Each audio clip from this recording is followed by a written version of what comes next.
Hello बच्चों, let's read this question. Point 2, show bubble of radii R1 and R2 polarses the radius of the curvature of the common surface is. तो question में क्या बोल रहा है कि मान लीजिए एक शो बबल है जिसका रेडियस है R1 और दूसरा एक है इसका रेडियस है R2. तो ये जब मिल जाएंगे तो ऐसे कुछ फॉर्म होंगे.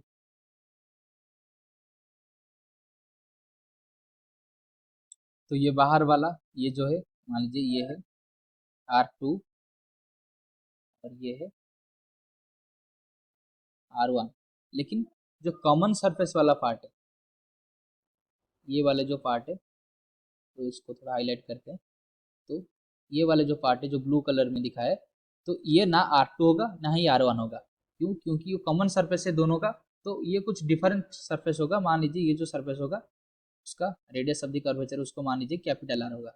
तो इसको हमको फाइंड करना है जो कॉमन सरफेस है उसका रेडियस कितना होगा, रेडियस ऑफ द कर्वेचर कितना होगा.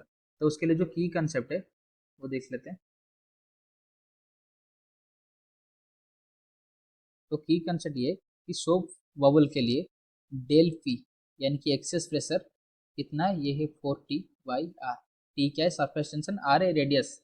तो ये क्या है, डेल पी क्या है, उसको अगर समझेंगे तो मान लीजिए एक सो बबल है तो इसका अंदर कुछ प्रेशर होगा पी, बाहर कुछ प्रेशर होगा जो कि एटमोस्फेरिक प्रेशर जनरली होता है वो है पी नॉट.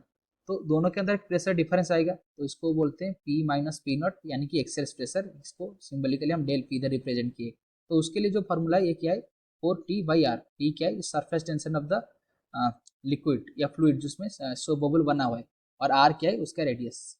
इसका रेडियस मान लीजिए ये आर है. तो सिमिलर इस इक्वेशन को हमारे अगर R1 जो है पहले वाले सो बबल उसके लिए लिखेंगे तो कितना होगा ये, तो ये हो जाएगा मान लीजिए उसका अंदर का प्रेशर इसका P1 है और इसका P2 है.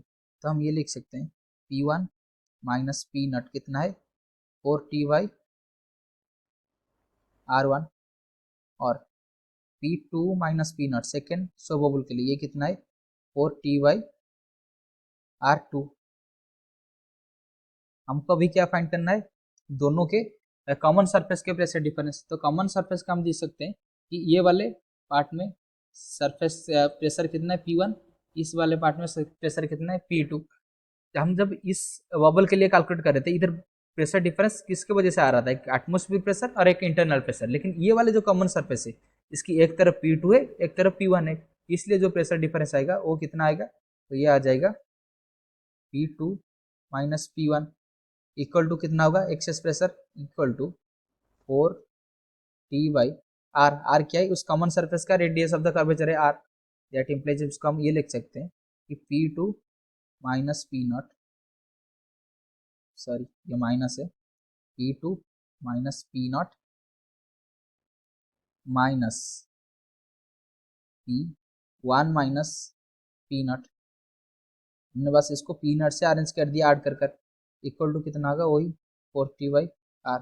तो P2 माइनस पी नॉट हमको पहले से निकल कर रखा है कि ये 4T/R2 है माइनस ये कितना है 4T/R1 है इक्वल टू कितना है 4T/R है. तो 40 कैंसिल हो जाएगा तो ये हो जाएगा 1 बाई, सॉरी ये स्मॉल आर है, 1/R2 minus 1/R2 minus 1/R1 equal to 1/R. यानी कि हम ये लिख सकते हैं कि 1/R जो है वो है R1 minus R2 divided by R1 into R2. तो दैट इम्प्लाइज R कितना होगा, तो R हो जाएगा R1 into R2 divided by R1 minus R2. तो अगर ऑप्शन चेक करेंगे तो ऑप्शन सी आ रहा है R1 into R2 divided by R2 minus R1, लेकिन हमारा आया था क्या R1 माइनस R2. तो इस ये किसकी वजह से है, हम जो एक्सेस प्रेशर कैलकुलेट किए P2 माइनस P1 ये उल्टा होगा P1 माइनस P2, क्योंकि हम P की तरफ ज़्यादा कैलकुलेट किए और रेडियस ऑफ द कर्वेचर हम P2 के तरफ मान लिए. तो नेगेटिव आ रहा है इसका मतलब रेडियस ऑफ कर्वेचर उल्टा डायरेक्शन में होगा, लेकिन मैग्नीट्यूड तो सेम ही रहेगा. तो उसके हिसाब से क्या होगा, सी होगा. Option C is the right answer. I hope you have understood this question. Best of luck.